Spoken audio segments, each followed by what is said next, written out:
Dah habis dia kali macam ni. Buruk rupanya. Sebab dah ada dibakar. Dia nipis saya nampak dalam dia. Dah dibakar.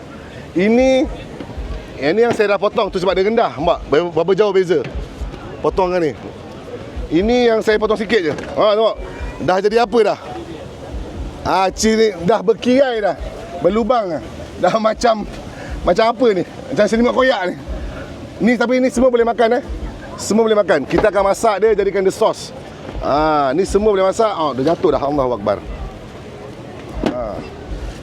Sis dia dah sampai jangka masa dah.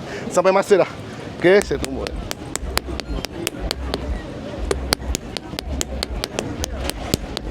Bismillahirrahmanirrahim. Saya dah keluarkan cheese ni 2 hari 2 hari saya keluarkan daripada pita ais ke outdoor.